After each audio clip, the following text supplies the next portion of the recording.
For the past few months, I have told you that there are a weird amount of people dedicated to seeing others do the work so that they could sit nice and comfortably in chairs, in their cars, in their beds, on their couches, or anywhere away from any form of doing the work, because it's important for them to be the ones that hope one day someone's bold enough to do something that could land someone else in jail while they sit comfortably not doing anything that would equate to doing the work. And as time goes on, you're going to see more and more people dedicated to this idea of doing the work, because they are not someone who actually wants to be about change. They just want to watch the world burn. And while sometimes I can agree with that, and I often do light my cigar and watch all the antics of the world play out, I definitely don't think it's a wise idea to promote the idea of wanting to see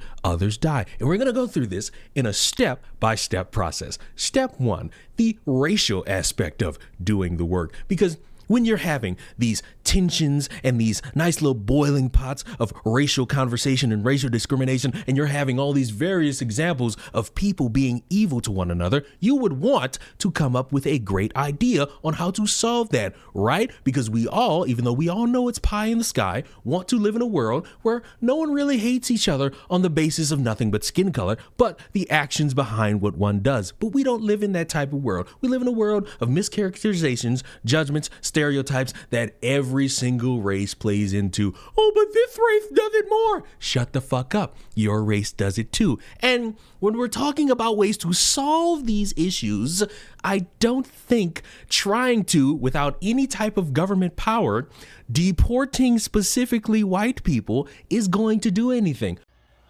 Let's get on the topic of deportation. Since y'all deporting all immigrants and everybody that y'all don't like, let's deport these motherfucking crackers back to Europe, Britain, the caves they crawled out of. You know, them rocks they was hiding under? Let's deport them back. Let's take our motherfucking country back. Deportation, y'all. Let's get rid of these. Also, need I remind you, because I'm going to woven this part in, recommending to kill white people if they don't leave and go back to Britain or England is not wise either. If they don't want to take deportation, let's lynch them like they lynched us. Let's chain them to the back of our Chargers, our Hemis, our Suburbans, our Tahoes, and drag them through the streets. That's what they do to us, right? Till their bodies rip off and fall apart. But there's no sympathy and empathy for black folks, right? So why the fuck do we keep having sympathy and empathy for these people and keep peacefully protesting? They're violent. The only thing they answer to is violence. The only thing they understand is violence and hate. So let's take a page out their book. Let's get on their level. Fuck that peaceful shit. That shit went out with MLK. God rest his soul. I love MLK, Malcolm X and all that, Huey Newton and all that. But peace ain't getting us no motherfucking word, but stepped on, treated like shit. So let's play the game the way they play the game. Your racial tensions will always be there, and you sitting very comfortably in your bed, probably smoking a little bit of that weak weed, will never be someone who I could take seriously as being about change or doing the work, because you're more dedicated in just hoping that one day a bunch of people just somehow, some way, pay for white people to go on a vacation to another country. That makes no sense, but glad you didn't use your full brain for that one. And let's take it to step two with, for some reason still, this Charlie Kirk topic, because I got a comment and a few comments from some people over these past few videos about how the right's reaction has been nothing but peaceful vigils and moments of silence and respect. Even though some of you are blatantly ignoring the amount of people that are asking and begging for a civil war, you will have these people who want to create that conversation of the differences between when the left protests and when the right protests. And you know, while I'll disagree, because again, there will still be those people out there who are going to do something bombastic in the name of Charlie Kirk. And just because you want to pretend like you don't see them, or you want to use that bullshit excuse of, oh, well, they're not really a Charlie Kirk fan, that doesn't really help your point. You have an example over here that's a little bit fucking stupid. I'll say it with my whole fucking chest. Fuck Charlie Kirk. That man spread hateful rhetoric. You guys fucking know. If you're watching this, there's a good chance you fucking know. If you are paying any attention to my take, you already know.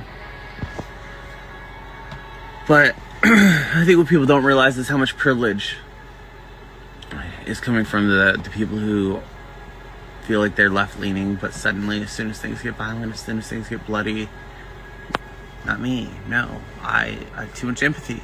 I don't want to see that. I don't want to see people hurt. Nobody deserves that. No, some people do deserve that.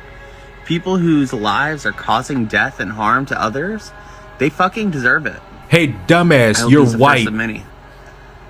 Because it's not like our kindness, our empathy is keeping our people from getting killed. It's not. It's not. Like, silence is complicity. I have been teaching a class on just this thing. Like, it's time for minorities to stop being small, to stop being quiet, to stop being fucking digestible. You're not a minority, you're it's white. Time for minorities to rise the fuck up, to fight fucking back. And sometimes fighting is messy, sometimes it's bloody. And that's the fucking way it has to be. I'm not gonna apologize for that. Like, I will die on this fucking hill. I recognize my views lean utilitarian. I recognize the flaws in that logic, but also show me a better way, because nothing so far is working. You know, like, capitalism's growing and growing, patriarchy's growing and growing. Nothing's getting better. I think people are afraid to do what it takes, you know?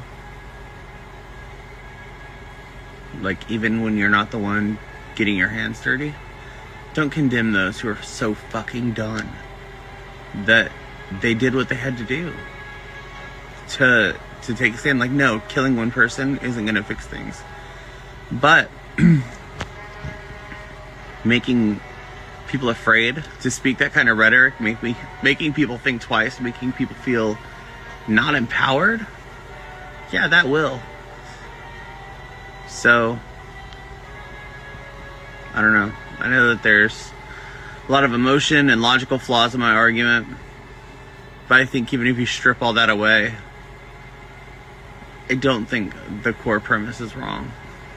Asking for violence and setting yourself up is never going to work out for you, especially when I've been telling you all for months that the conservatives have these liberals by the balls right now, and every stupid action that they make, every stupid action that they broadcast, every stupid action that they post on social media, they look at that and say, look at these crazy ass leftists, look at these crazy ass liberals, this is why we need to do all the things that we're doing. And then they do those things, and these fucking leftists are just sitting there crying, oh my God, this racist society, oh my God, this evil society, what? They keep doing it. We must burn them all to the ground. It's not going to work for you. Stop advocating for violence and stop trying to set people up so that they go to jail while you sit comfortably. Because the one thing about all these people, when they sit there and promote this idea of, oh, we need to do this, we need to do that. There will come a day in the not so distant future where MAGA Republicans or former MAGA Republicans will not be able to live in peace in this country anymore. Not exactly sure what that's going to look like, but I know for certain that you're either going to have to leave this country or completely hide any evidence that you ever supported Donald Trump in order to just walk out of your house. Even in the most rural conservative areas of this country, prior to January 2025, you couldn't walk out of your house and fly a schmazzy flag around and be vocally proud about the fact that you're a white supremacist. Half the town might agree with you, but there would be consequences for that. There'll be a day very soon where those consequences are not only going to be reinstated in society, but it's also going to be impossible for you to do anything in peace. If you choose to live out and proud about the fact that you supported Donald Trump during this time, your life's going to be miserable. Unless you sequester yourself to your small, little, rural East Texas town and never leave. You notice how none of them do the thing? It's because they want you, the suspect who's stupid enough to listen to somebody else, to go to jail so that they could look at you and say, oh my God, what a hero. What's someone who's fighting for what I believe in, while they just sit there and continue to do nothing. They sit there and continue to fan the flames of pretend violence, hoping that other people do the thing. And they're setting other people up for potential failure because stupid people will see something and feel emboldened and want to try, and they're going to go to jail, and you will not be a hero. That is only for the people that gain traction on social media, from the people who pretend to be heroes to the motherfuckers who pretend to get kidnapped to the motherfuckers who are faking racial discrimination because they are bored in their minds. It does not work in any form of fashion. And when we sit here and see these idiots constantly sitting there trying to fucking make themselves more important than what they are, it just creates further divide and further issues and further disagreements that gets no one anywhere. And despite how much people want to try to make it seem like this is normal, it's not. And some of you people are batshit insane. You would have to actually go through a step-by-step process on how you're going to deport a bunch of people off of this fucking country when a good majority of the people you're talking about are running the country. It ain't barely any color in politician land, and the ones that ain't got no color are in charge of the country right now. So congratulations, you didn't think that plan through. Trying to kill a bunch of people or saying that one day soon people are going to be afraid to step outside and be wearing their MAGA hats and wearing their support for Trump. These motherfuckers promote themselves going to Disney World in MAGA hats, getting on airplanes with MAGA hats. They ain't scared of shit. They're just really bored and desperate for somebody to be pissy mad so that they could say, fat liberal cries about me wearing this thing on my hat. That's all they pining for right now. But please, can we get to a point where you motherfuckers come up with a better idea? Like, I get it. It's boring to say, all right, let's come up with a strategy to get people to see that our side, the leftists, the liberals, the Democrats, are not batshit insane. I get it. It's boring to come up with that strategy. It's got to be bombastic. It's got to be out there. It's got to be outlandish, because somehow that's going to get people to get on their knees and say, oh, please, I want to rep the blue team. But the more you do that, the more you make yourself out to be a fucking, say it with me now, a fucking lunatic. And as long as that continues, you're really not going to convince a lot of people to join your side. And on that note, I will say subscribe to the channel. I will see you all in the next one. Mwah! Goodbye.